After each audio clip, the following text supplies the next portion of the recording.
আসসালামু আলাইকুম সবাইকে। অনেক সময় লক্ষ্য করা যায় যে বাইকের সামনের চাকাটা এরকম সুন্দর ফ্রিভাবে ঘুরে না এবং একটু জ্যাম জ্যাম মনে হয়। এটা আসলে কি কারণে হয় এবং এর ফলে বাইকে কি কি সমস্যা হতে পারে, মূলত এই নিয়েই থাকছে আজকের ভিডিওটি। এই সমস্যাটারই সমাধান আজকে দেওয়ার চেষ্টা করব, তাই না টেনে সম্পূর্ণ ভিডিওটি দেখুন। চলুন ভিডিওটি শুরু করা যাক। সবাইকে আসসালামু আলাইকুম, আমি মোহাম্মদ মাসুদ আলী, আপনারা দেখছেন মোটরসাইকেল রাইড। প্রথমে যদি বলি যে এই যে বাইকের সামনের চাকাটা দেখেন আমার কি সুন্দর ফ্রিভাবে ঘুরছে, কারণ আমি কিছুদিন পর পর এই যে ক্যালিপারটা খুলে এটাতে গ্রিজিং করি এবং এই যে এই জায়গায় এবং এটার নিচের জায়গায় গ্রিজিং করতে হয়।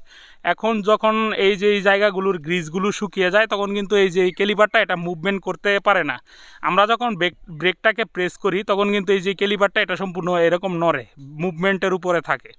এখন যখন এই গ্রিজগুলো শুকিয়ে যায় এটা কিন্তু জ্যাম হয়ে যায় এবং এই কারণে দেখা যায় কি ক্যালিপারটা মুভমেন্ট করতে পারে না। তো এই হচ্ছে আমার আদরের ভাগিনা। তো ভাগিনা, তুমি একটা কাজ করো, আমি যখন বলবো তুমি বাইকের ব্রেকটা প্রেস করবা। হ্যাঁ,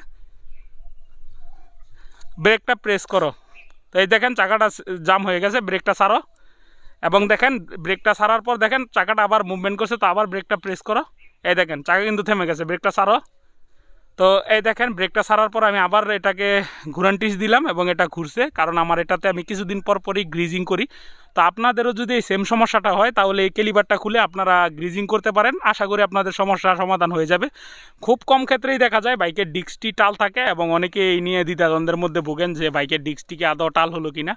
এখন ডিস্ক পরিবর্তন করার সিদ্ধান্তে যাওয়ার আগে আপনারা যদি এই জিনিসটা একটু খেয়াল করেন বা এই কাজটা যদি একটু করে দেখতে পারেন, সেক্ষেত্রে যদি আপনার বাইকের ডিস্কটি টাল হয় আপনি চেঞ্জ করে নিলেন, কিন্তু যদি এই কাজটি করে আপনার সমস্যাটা সমাধান হয়ে যায় তাতে তো ক্ষতির কিছু নাই। তো চলেন আপনাদেরকে আমি দেখাই যে আপনারা কিভাবে খুব সহজে এটা খুলে গ্রিজিং করতে পারেন। যেই কাজটার কথা বললাম এটা আসলে কোনো রকেট সায়েন্স না, আপনি চাইলে নিজে নিজে এটা নিজের বাসায়ও করতে পারবেন খুব সহজে এবং কম খরচেই আপনি এই কাজটা করতে পারবেন। তো এই কাজটা করার জন্য প্রথমত আপনার 13 নম্বরের একটা ডাল দরকার হবে। সুজুকি জিক্সার মনোটোনের যেই সামনের ক্যালিপারটা এটা খুলতে 13 নম্বরের ডাল দরকার, এবং চেষ্টা করবেন যে এরকম বাঁকা ডালগুলো নেওয়ার জন্য। যদি এরকম সমান মাথার ডালগুলো নেন সেক্ষেত্রে ওই জায়গাটার মধ্যে এটা সেট হবে না। পরের যে জিনিসটা দরকার সেটা হচ্ছে গ্রিজ। এই যে দেখেন এরকম লিথিয়াম গ্রিজ নিয়ে নেবেন, বা ভালো মানের সিনথেটিক গ্রিজ হলে আরও ভালো, কিন্তু নর্মাল ভুংবাং গ্রিজ কখনোই এটাতে দিবেন না। সেক্ষেত্রে দেখা যাবে কি সর্বোচ্চ 5 দিন বা 10 দিন পরে দেখবেন যে গ্রিজ শুকিয়ে যাবে, কারণ ঘন ঘন আমাদের বাইকে পানি প্যাক কাদা লাগতে থাকে। তো এই লিথিয়াম গ্রিজ বা সিনথেটিক গ্রিজ খুব ভালো সার্ভাইভ করতে পারে, কিন্তু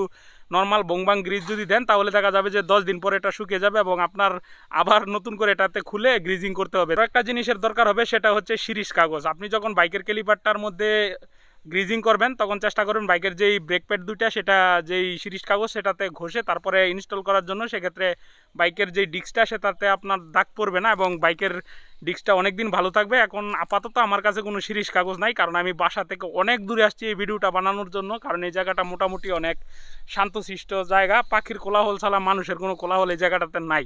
এই কিছু বেসিক জিনিস এখানে আমাদের দরকার। তো এই কাজটা করার জন্য প্ল্যান শুরু করি।